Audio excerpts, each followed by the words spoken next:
14. As you're turning there, let's go ahead and have junior church be dismissed.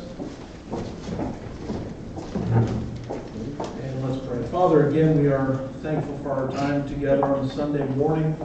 And Lord, we're thankful for the church, place to meet here, time to meet. Lord, your faithfulness towards us. Pray and bless us in our time together. And Lord, help us to be a help. In Jesus' name we pray. Amen. All right, I need you to do me a favor this morning. All right? First, as always, in this sermon, I need you not to think of other people first. This sermon is for you. All right? Don't apply it to somebody else. It is for you. However, you will know and see examples because we've all experienced this thing called life. And, the further we go along, I think you'll see that some of these things that are in this apply to a whole heap of people, including ourselves. And that's what I want to talk about is ourselves. My sermon's for helping you. So I need to focus on yourself today. I need you to recognize patterns. We can look at other people and look at things that happen through our life and learn from them. Even if I wasn't a Christian, I don't think that I would have ever touched alcohol. I learned by watching other people at a young age. And no, I'm not going to do that. But I want to talk to you about this today, and it's not going to be about alcohol, but point of decision. Point of decision. You know how sometimes you hear something in passing and it plants an idea? That certainly happened with this. Heard something said, it was months ago, and then the thought came back up. Saw it on, I think it was on YouTube videos. Oh man, that's an interesting thought. And then those build, and then they grow. Then you tend to add. This sermon was written, it was in my, as I mentioned last week, I knew it was going to be 3 weeks ago. And then, you got to have your Sundays. And but then it was written 2 weeks ago and then actually rewritten over the course of the last couple of days. I've never done that before. I've rewritten, but as far as times and things of that nature. So back at our staff retreat a few months ago. How many months ago was that now? Was that in June? A long time ago. I emphatically stated I don't like candy. Miranda chimed in with a 4-point alliterated outline and even had her fingers going. Have you ever seen about why I was wrong? And by the way, she made some great points. And as a matter of fact, she wrote the sermon. It's her 4 points right here. And so it was really easy for me. But we all face points of decision, but we don't always think them all the way through. And this sermon today is not to scare you, because this can go both ways. I want you to see this as a positive, not a negative sermon. I don't know how many churches are using memes to teach illustrations now, but we'll go ahead and pop up one right now. And I had this on social media a couple months ago. When people talk about traveling to the past, they worry about radically changing the present by doing something small. But rarely anyone in the present really thinks that they can radically change the future by doing something small. It's interesting. Well, first off, you all know that time travel isn't possible, right? You all know this. I mean, you can go way at the speed of light and come back at the speed of light. That sort of thing's fine, but we can't go at the speed of light. And if you go at a certain distance, further away from gravity, the faster you go, time goes slower for you than everybody else. We get that. But this whole thing about me going back 20 years, do you realize the planet has moved. You would have to not only get the time right, but you'd have to get the location of the planet right. I'm going to go back a day at a time. We are we've rotated 12,000 miles in that time. We have gone through space, hurtling through space, millions of miles in that time. So how are you going to calculate that? Time travel isn't possible. By the way, it's the same thing with the simulation. We would have known by now. Anyways, but life is a series of decisions. Now let's look at Numbers chapter 13. The Israelites are at Kadesh-Barnea. Within this time, We're not quite there yet, but okay. They're Kadesh. Less than 2 months ago, they crossed the Red Sea on dry land. Imagine that. They are fresh from Mount Sinai and watching God's provision on their trip from Mount Sinai to this point. I picture this point in history that they are, they're up on a ridge. There's like a perfect ridge up on top, and they're on their left shoulders, kind of leaning over and just looking at the promised land from where they are. I don't know if there's even a ridge in Kadesh-Barnea, but however, in my mind, there is. All right, so let's go to Numbers chapter 13 and verse 1 here. I want to show you a couple things. And the Lord spake unto Moses, saying, Send thou men that they may search the land of Canaan. Notice there it says search. It didn't say to decide if we should go. Go up there, search. What you're going to do is you're going to find out, this instruction is given, but we're not going to read it, to save a little bit of slide space, a little bit of time. You're going to go, you're going to search the land, you're going to find out where the strongholds are, you're going to find out where all this stuff is. But notice those next three words, which I give unto the children of Israel. It's a done thing. Done. Of every tribe of the fathers ye shall send ye a man, every one a ruler among them. So they send 12 spies. Remember, 10 were bad, 2 were good. Do we sing that song still? 10 were bad, 2 were good. And so the spies are sent. Moses gives instructions. Let's skip down to verse 23. And they came unto the brook of Eshcol. And so when you sing the song where the grapes of Eshcol grow, that's where that comes from. And cut down from thence a branch from one of the clusters of grapes, and they bare it between two upon a staff, and they brought of the pomegranates and of the figs. The place was called the brook Eshcol because of the cluster of grapes which the children of Israel cut down from thence. And they returned from searching of the land after 40 days. So they went, they searched, 40 days they were together, go and look on this. Verse 26. And they went and came to Moses and to Aaron and all the congregation of the children of Israel under the wilderness of Paran to Kadesh, and brought back word unto them, and unto all the congregation showed them the fruit of the land. So now Israel is faced with a decision. Here it comes. And they told him and said, We came unto the land whether thou sentest us, and surely it floweth with milk and honey. And this is the fruit of it. Verse 28, first word, nevertheless. For this sermon, I don't know, I have to define a term for you. When you walk into your house, when you walk through the door, that thing on the bottom is called the threshold. And that threshold is where we enter a house. A threshold is where we make a decision. Israel here is at the threshold of the promised land. And God has given it to them. Nevertheless, the people be strong that dwell in the land. I don't know why that matters now. And the cities are walled. That shouldn't matter. And very great. Matter of fact, remember, in 40 years, what's the first thing that's going to happen when they go to the promised land? Jericho, the walls fall down. And that was one of their first complaints. The walls, the cities are walled. Very great. Moreover, we saw the children of Anak there. The Amalekites dwell in the land in the south, and the Hittites, and the Jebusites, and the Amorites dwell in the mountains. And the Canaanites dwell by the sea and by the coast of Jordan.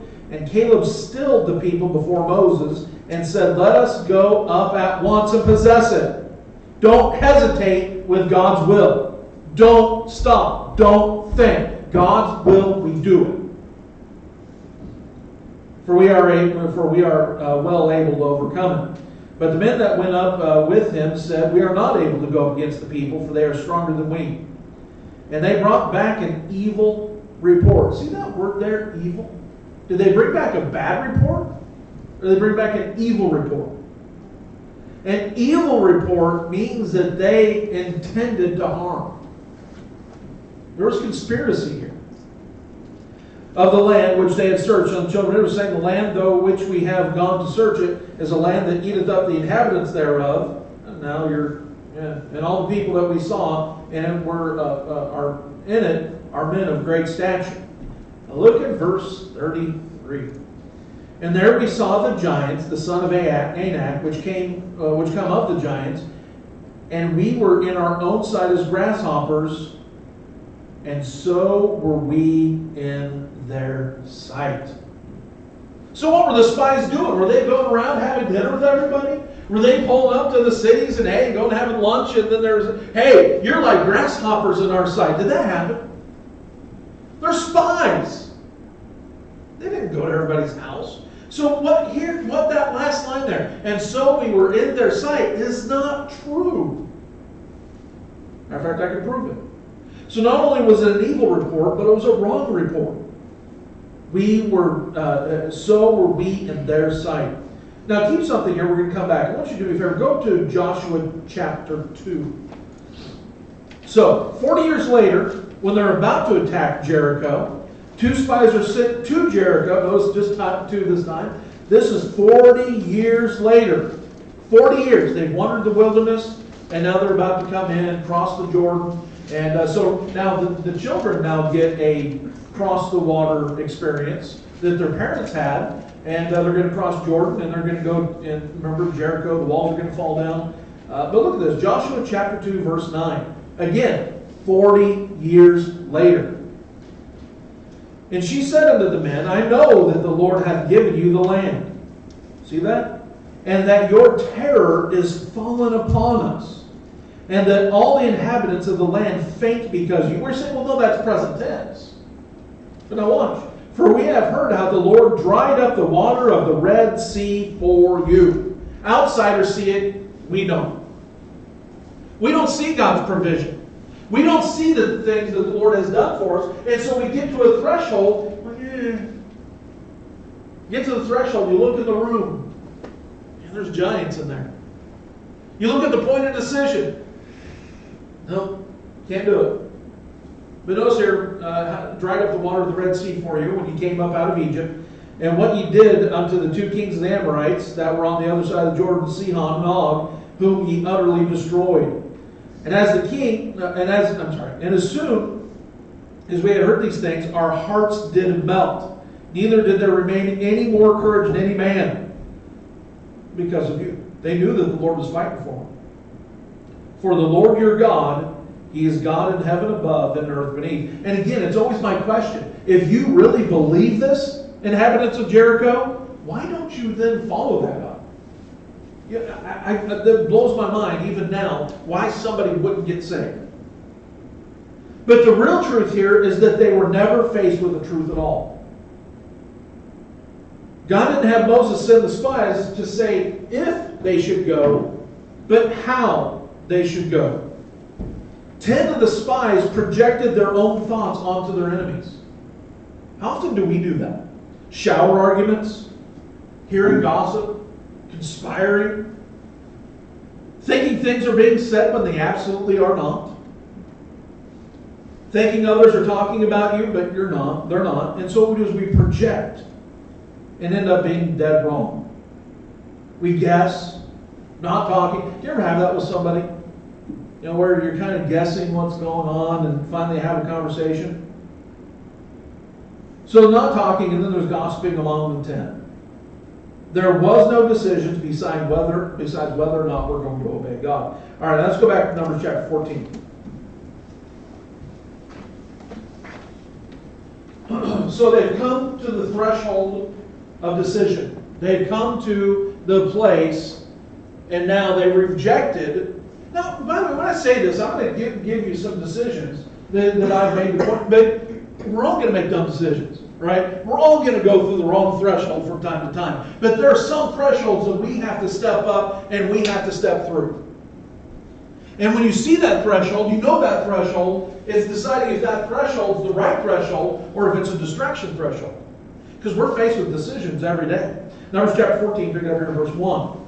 And again, I apologize for so much Bible today.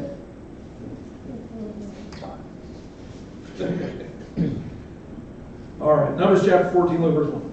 And all the congregation lifted up their voice and cried, and the people wept that night. And all the congregation of Israel murmured against Moses and against Aaron, and the whole congregation said to them, would God that we had died in the land of Egypt. Man, you're not even being logical right now. Or would God we had died in this wilderness. You're alive. And you think it would have been better for you to die in the wilderness back there between Mount Sinai and here. You're not even thinking right. And wherefore hath the Lord brought us unto this land to fall by the sword, that our wives and our children should be a prey? Were it not better for us to return to Egypt? And they said one to another, let us make a captain, and let us return unto Egypt. Then Moses and Aaron fell on their faces before all the assembly of the congregation of the children of Israel. And Joshua the son of Nun, and Caleb the son of Jephunneh, which were of them that searched the land, rent their clothes. Which, by the way, I'm going to use this as a time-saving technique. I have it later where we're going to go to Deuteronomy and talk about them. Caleb and Joshua are the two good spies. They came back and said, no, we're going to do this. And so when everybody else had to die over the 40 years, Caleb and Joshua got to walk into the promised land because they gave a good report. So we're going to save like 30 seconds on that.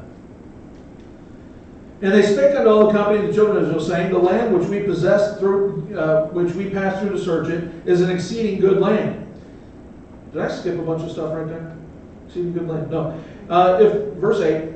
If the Lord delight in us, then he will bring us into this land and give us a land which floweth with milk and honey. Only rebel not ye against the Lord, neither fear ye the people of the land, for they are bread for us.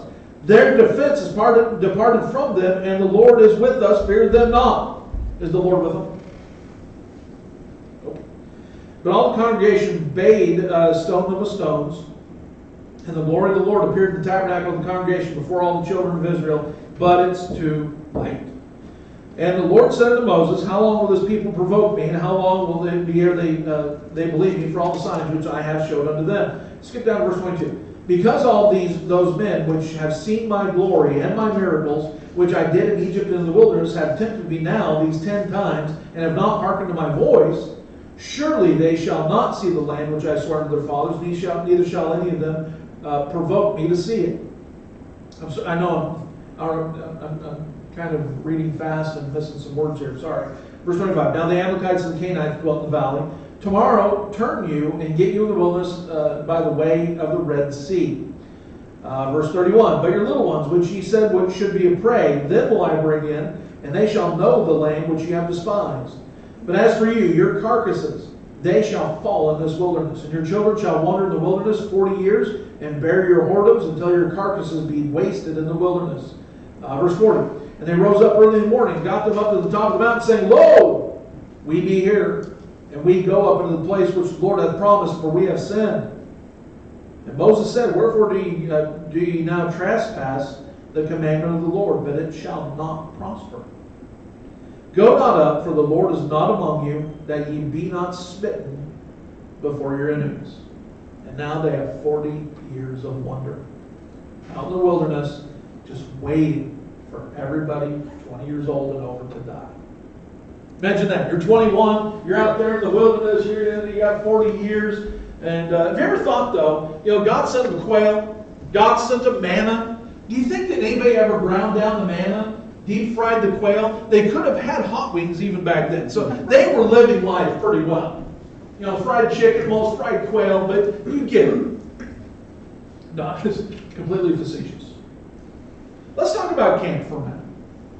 By the way, I am not taking the blame for camp. Nobody is.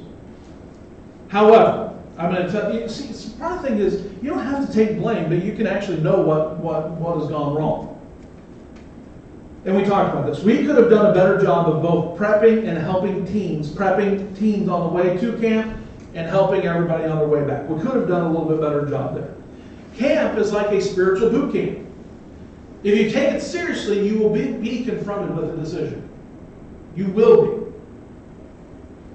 We worked as a church. We prayed for them as a church. We fasted for our kids at camp as a church. So we expected, we told them there's going to be decisions made down there. So, then they come back to life. Boom. Life hits them. I can tell you stories of kids coming back on spiritual highs only to be squashed by the parents.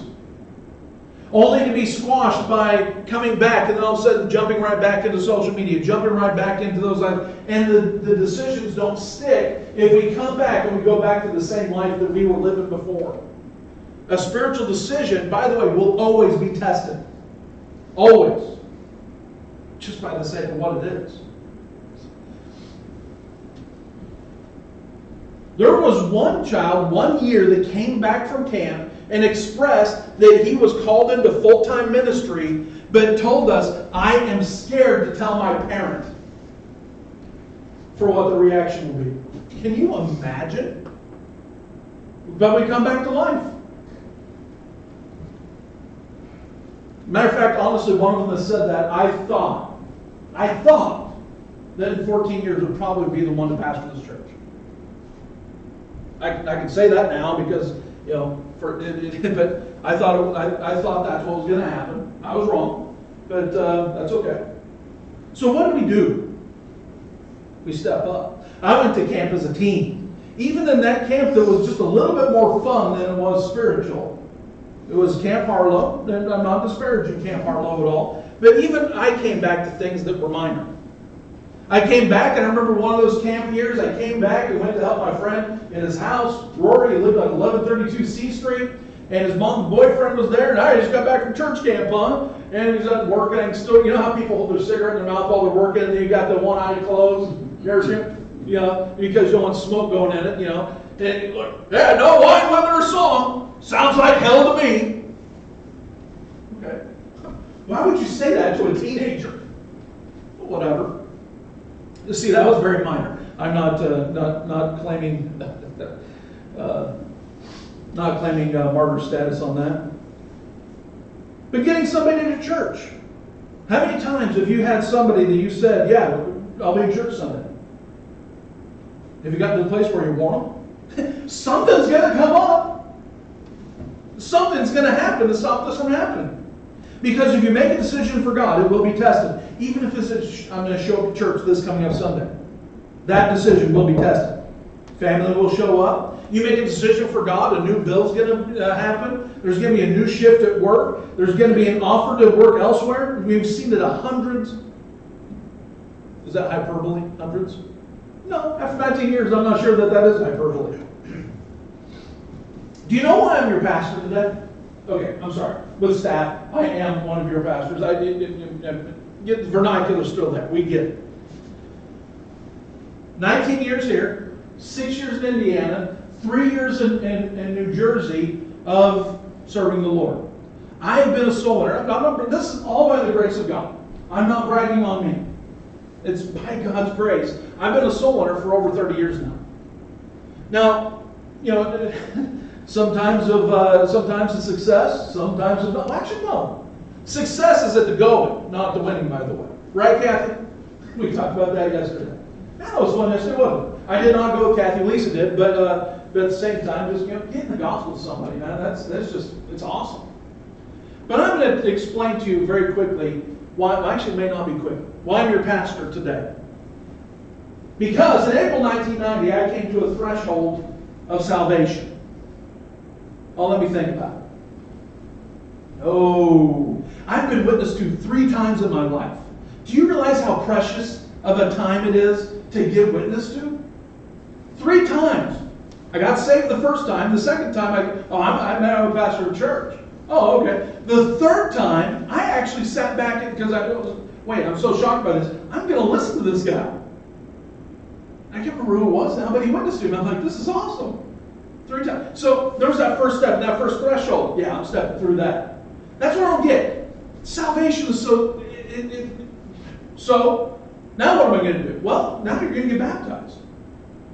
Nobody even said that to me. He said, the next step in obedience is baptism, and they have you take a class. That's fine.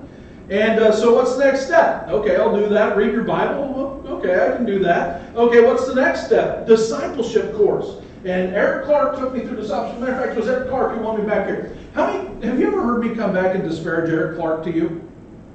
That guy's made his life a little rough, but you know what? He won me to Christ. He discipled me. He baptized me. I'm not going to come up here and disparage him. Imagine if he didn't. I was a witness to 3 times.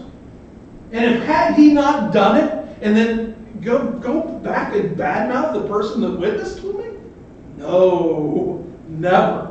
I mean, we have been, unbeknownst to you, there's been a couple things that we've talked about, idiosyncrasies that we've kind of chuckled about, and one of them's kind of funny, but you don't know that name, Eric Clark, other than, man, that guy won me to Christ, discipled me, and baptized me. That's all you know. That's all you're going to know. Well, and it's still the ministry.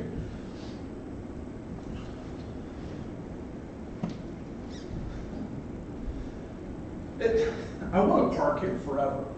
You know, somebody wins you to Christ, or your family, or whatever the case is, they deserve a little bit more reverence and a little bit more, but that's a topic for another time.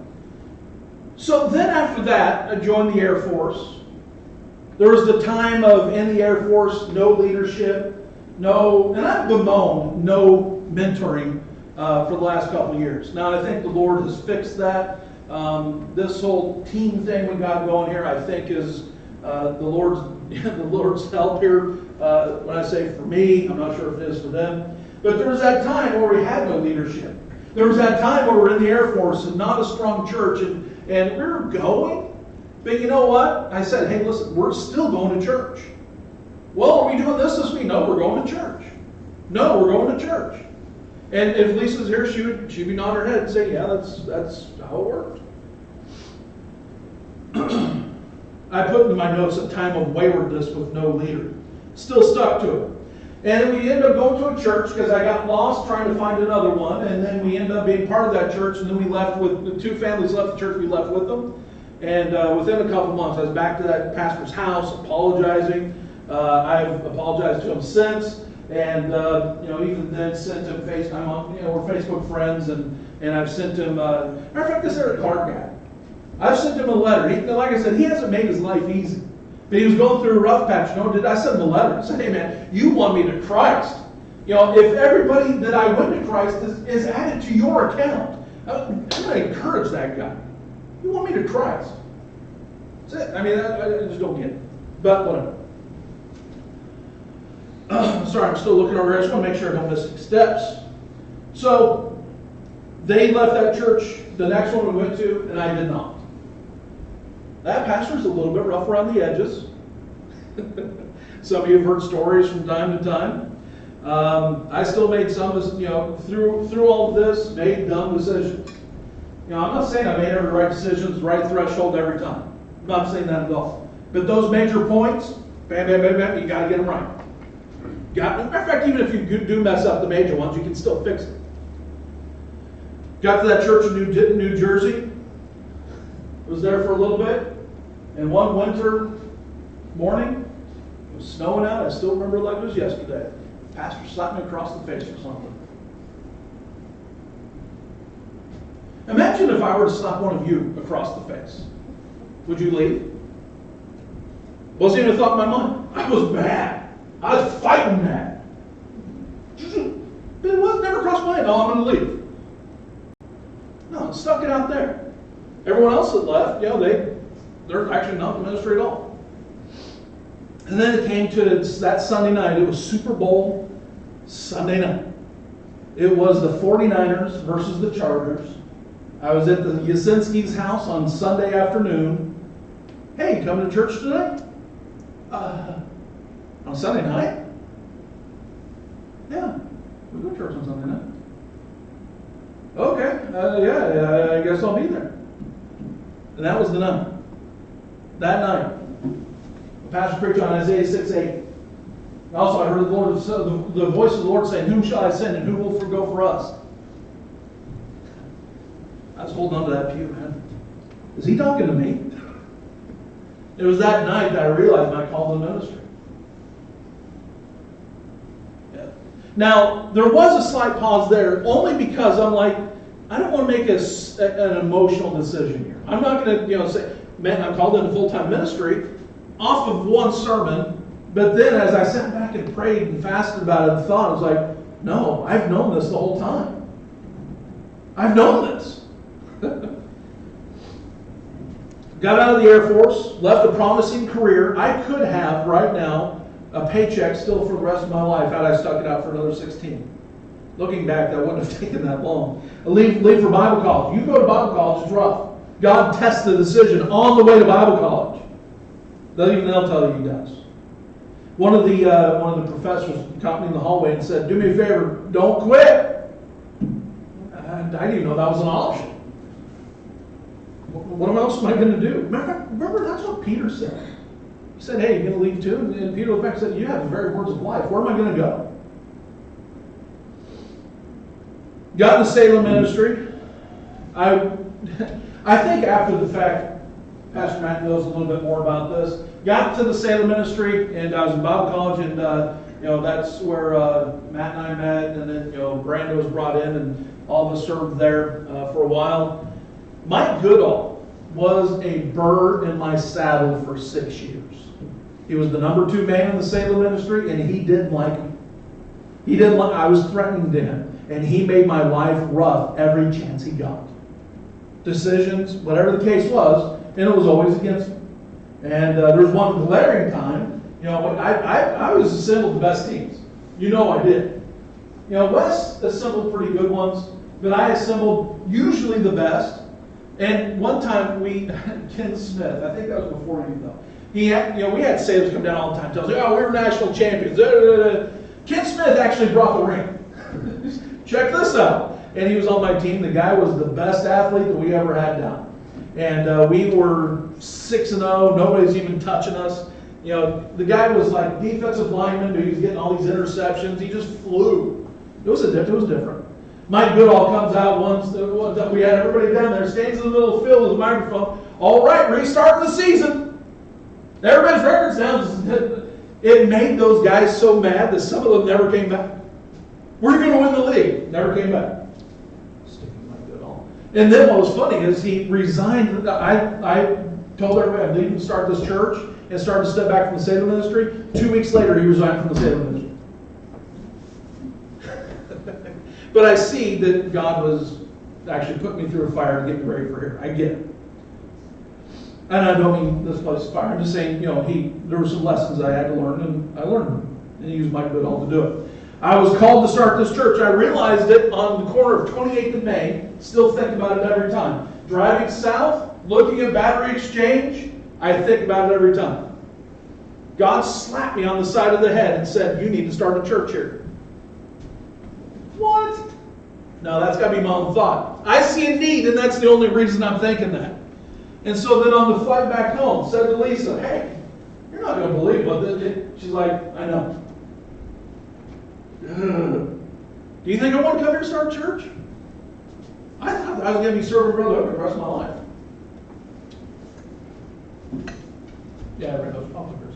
And I remember when Jack Scott looked at me and said, we're in a building freeze, we're in a hiring freeze. I can't hire you to and come to find out, he was lying. Go to a big shock there. A guy who sent to federal prison, a couple years after that, was lying to me because he offered a job to, Jerry Lindsay like 3 days before. Yeah, I'm not bitter about that at all. But man, I tell you what, I'm happy at the outcome. Because once he went to prison, things went haywire. Everybody's fired. I don't even know where I'd be right now. But I followed God's calling because I knew He wanted me to come here and start a church. And by the way, that's the last order I got. We'll get come back. I just stick. Before we started this church, I guess only Matt Miranda would know the extent of this, but I walked around all the time with a bowling ball in my stomach. I had to go lay down for hours and get a stomach ache. I can't believe I'm going to quit my job and start a church in my stomach all the time. And so I did lose some weight there, but I was so nervous. God, you said you'd send me peace. But I'm still going to start a church. And by the way, from that day till now, never have I prayed and asked God, is this where you want me? Do you know what happens when you start praying that? If I were to start praying today and ask God, is this where you want me? Is this where you want me? Is this where you want me? Is this where you want me? Even if it wasn't God's will for me to move, I would eventually move. That's how it works. Because we get it into our mind. What should I do here? Turn with me, if you would. We're not going to come back here to Numbers or Joshua. Turn to Luke chapter 9, if you would.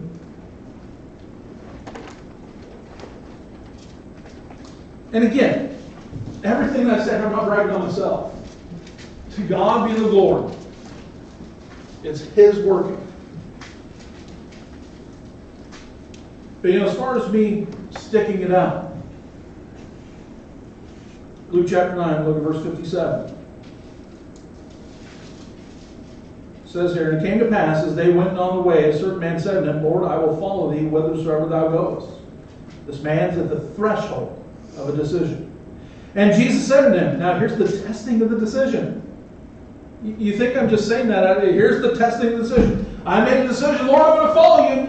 You expect Jesus to walk up, all right, buddy, good job. Slap him on the back, let's go. Jesus comes back with a statement.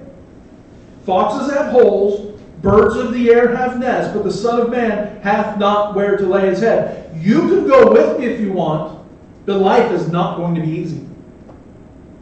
Came to the threshold, made a decision, but didn't step through. And he said unto another, follow me. But he said, Lord, suffer me first to go and bury my father. Legitimate excuse, right? You know, Jesus seems that he expects a little bit more of us than I think we understand. Jesus said to him, let the dead bury their dead. Imagine that making the newspaper. But go thou and preach the kingdom of God. And another said, Lord, I will follow thee, but let me first go bid them farewell, which are at home at my house. Look at verse 62. And this has nothing to do with salvation. This is about serving God on thresholds.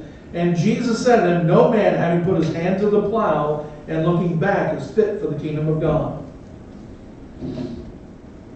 I want to apologize to you for something. This right here is a tough church to attend.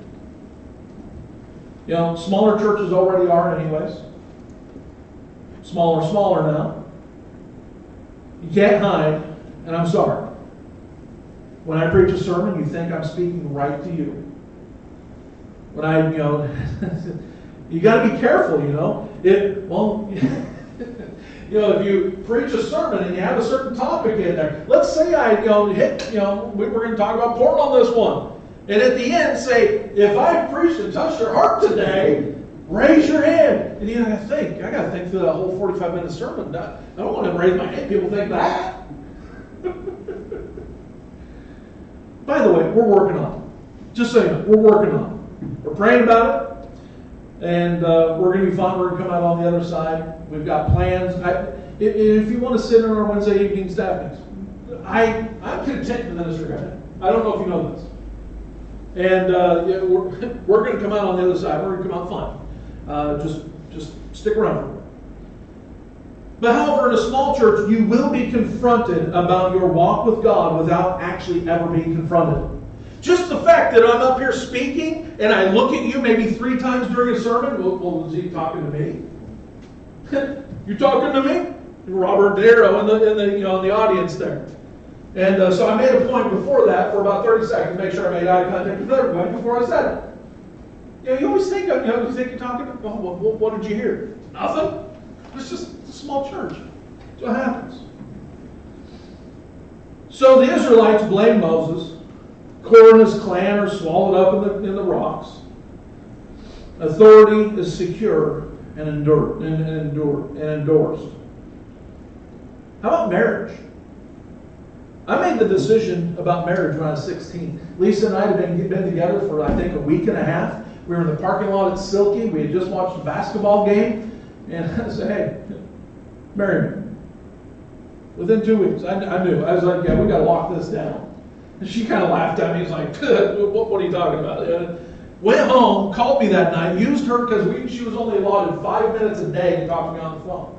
And we've been dating for one point at 2.5 years. You're only allotted 5. No Snapchat, no YouTube, no Facebook, no nothing. I got to talk to her for 5 minutes an evening. And I'm not sure that, I don't know, I'm not making fun. But I made that decision at 16. But you know what? I really made that decision much sooner, didn't I? I didn't make that decision at 16. I made the decision for my marriage to be decent at 49 much sooner, like the day I decided I'm never going to drink. How about the day that I decided I'm not marrying around? See, I'm getting sidetracked with stories, but I recently ran into somebody. When I first got to Springfield, it was in March. My first day at Springfield was March 17th, 1986. I went from Roseburg, where 6th grade was elementary school, to Springfield, which is middle school. So I went from an elementary school student to a middle school student over the course of a weekend.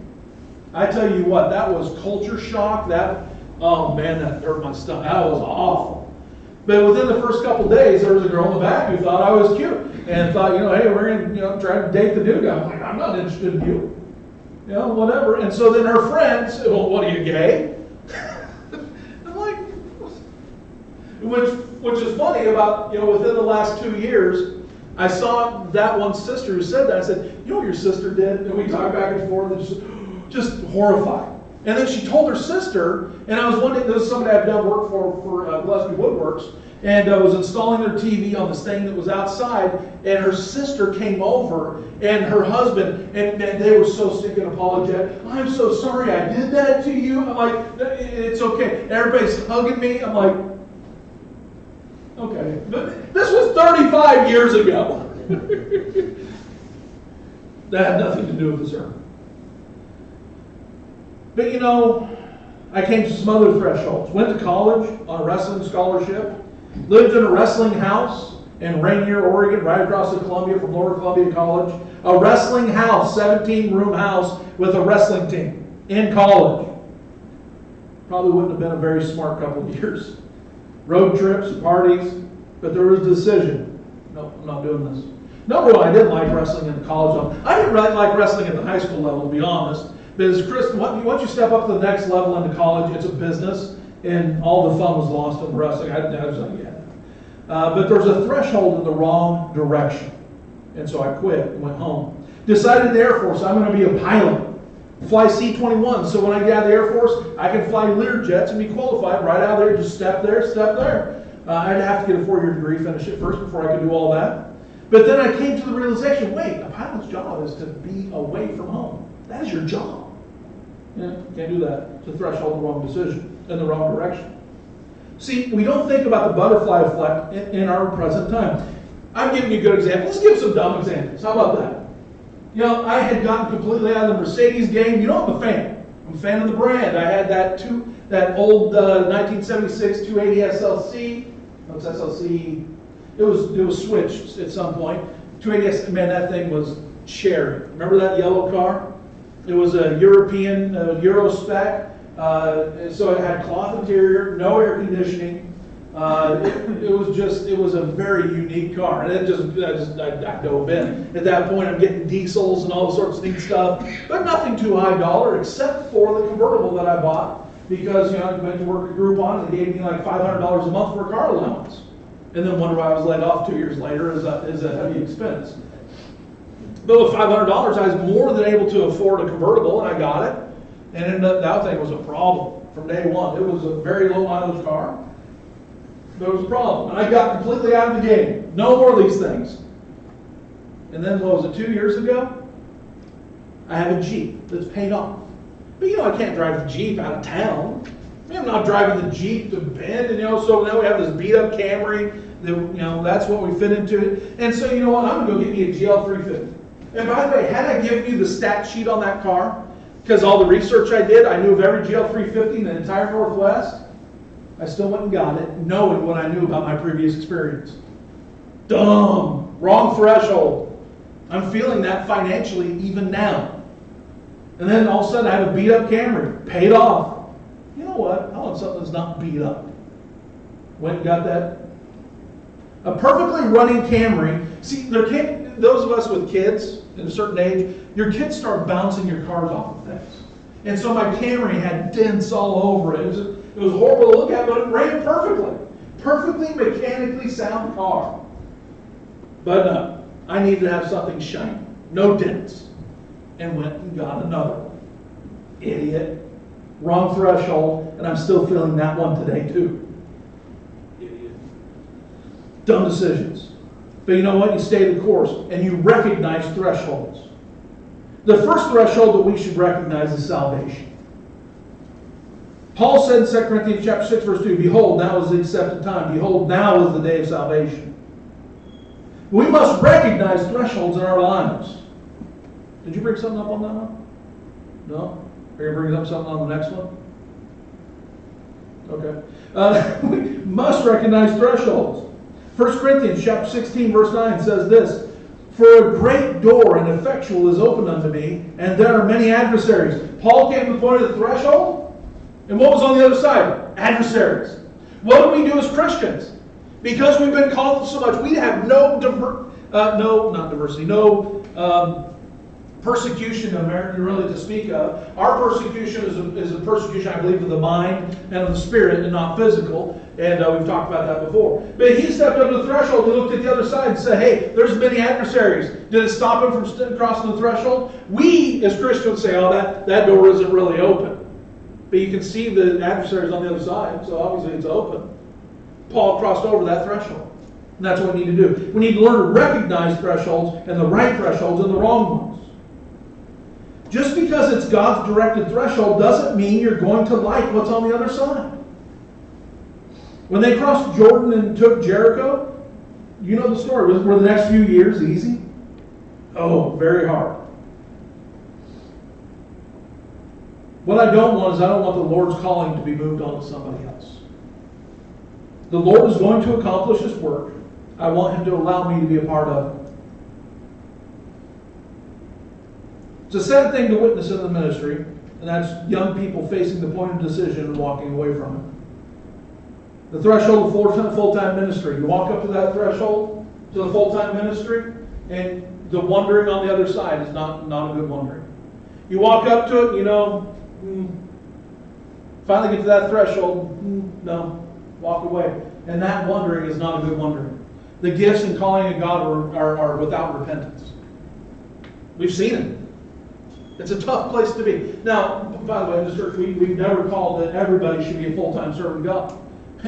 Churches need laymen. Matter of fact, you need laymen more than actually you need one full-time. But even more sad than that is young people facing the point of decision and adults pulling them from those very decisions. Stick it out for God. Victory seems to be connected with taking action. Successful people keep moving. They may fail, they may make dumb decisions, but they never stop taking action. Don't ever hesitate for the decisions before God. Ross Perot said, matter of fact, I'm going to skip the Ross Perot statement. I'm going to skip a bunch of stuff here. I'm going to use some modern psychology with you very quickly. And that is this. When I was looking for examples of people that quit right before they were going to win, there is no example, because you don't know. All the examples are people who didn't quit. And so, you all know what self-care is? Self-care versus quitting, or self-care versus giving up. Matter of fact, that's where my 5-point outline comes from. Not from Miranda, but she actually laid some of the foundation for this. But I'm going to give you 5 points real quick, and they're very quick. Self-care versus giving up. First, and so this is from a secular source, but it hits the mark perfectly. First, and you're not going to be able to write these down. First, recall the last time you quit something and review both the positive and negative consequences of having done so. It's the last time I quit something. There's sometimes legitimate to quit. But if sometimes you don't quit, then what are the positives and negatives of both? Second, look at your present situation and try to determine the wisdom or folly of quitting at this time. Man, there's a lot of that. Number 3, look honestly at your discontent. And here's where I'm going to get spiritual out of the secular. Is sin part of the equation? Is bitterness part of the equation? Is pride part of the equation? Pride and anger are part of sin. We just kind of skip over that whole pride thing. Is this somebody else's sin? Is this somebody else's bitterness? Is sin or pride keeping you from crossing that threshold? Are you dreading something forthcoming? Like me gripping that pew on that night? Might you be on the precipice of greatness? Might you be on the verge of finally breaking through? But sometimes we have to look at what the cause of discontent is. And too many times it's sin and we won't actually look at it. When you come to that threshold we talk about of full-time service, we look at the wondering and we don't actually look at the sin. We're not honest about it. 4, and this is again secular, ask a trusted friend or colleague to review your choices in order to obtain a more objective view of your situation. Not people with the same problem or pain point. Gossip isn't going to fix your problem. That list over there, we just need to repeat. I've seen Joel Osteen do this once. I don't watch Joel Osteen, but they come in, they all hold up their Bible, and they say a certain thing. I don't know if they still do it. I just know that I saw it once. And they all quoted it and all that. We have to go down that list like every week, And but however, no, we're not going to do that. But ask a trusted friend or colleague. Go talk to somebody. So thankful for Sam and how he came to me about 3 weeks ago. So thankful for that. Finally, you like that word? If you're inclined to quit something, ask yourself why and why now. Are the reasons justifiable, or are you simply looking to avoid something unpleasant, such as embarrassment or boredom? And again, we're not talking about church, right? We're just talking about life. And so finally, Galatians chapter 6, I said finally twice because that was the fifth point. Now, Galatians chapter 6 and verse 9, and let us not be weary in well-doing, for in due season we shall reap if we faint not. And by the way, that if we faint not, those 4 words imply that life is not supposed to be a bed of roses. So quit expecting it to be. You go through life, I want to make you mad. Miranda, have I ever made you mad? You should see her face on that point. She had that thing ready. Go around the room. Tiffany, I haven't made you mad yet, have I? See, Miranda? There's a great spirit over there. And give it. And did I just make you mad again? Okay, good. Let's keep going. Angela, have I ever made you mad?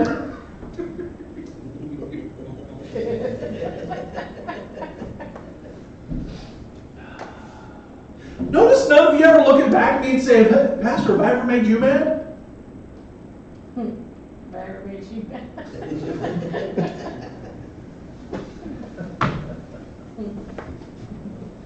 Thank you, Becca. People wonder after not crossing the point of decision, just as the Israelites did. Man, it's a horrible place to be. Keep moving forward. Don't quit. Sometimes the decisions are tough. The hardest thing I've ever done in my life. There was one other time, I wish I could have a little bit more time on this. I avoided the hardest thing I've ever do the day my brother died. And I thought that I was going to have to tell my mom, but somebody got a hold of her first. Oh, I don't know if I could have done that. And I'm so thankful for that guy even to now. Oh, thankful for that man. But anyways, the hardest thing that I've ever had to do was step on the plane and head for basic training. The hardest, you're walking up and you ever feel like you're about to be tortured, like you're at a dentist office? I have to lay down. When I got my thumb, put all together, I have to put my thumb on the tray. I have to set it there. I have to set it there. Wait, can't do it. Can't do it. Override. Override. Do it. And it was that and all that getting on that plane. Oh, that was a horrible day. Horrible. That was back when we all could go to the gate. Remember, my mom's there bawling. My sisters are there bawling. Lisa's there bawling. I may have been bawling. But I had to get on the plane. There was no other hope for me. It was either that or I was going to work at the Texaco gas station the rest of my life. I had to do it. But you know what? It got me married. It set up my other careers. Got us to New Jersey. And by the way, it paid for my $30,000 COVID vacation, just so you know. That bill coming across, and I was like, I'm done. I'm done financially. And all of a sudden the VA steps in, oh, we got that for you. Stick it out. Make the right decisions. For in due season we shall reap if we faint not. Let's pray. Father, again, we are thankful for our time this morning. We're thankful for the opportunity to meet. We're thankful for the opportunity to hear.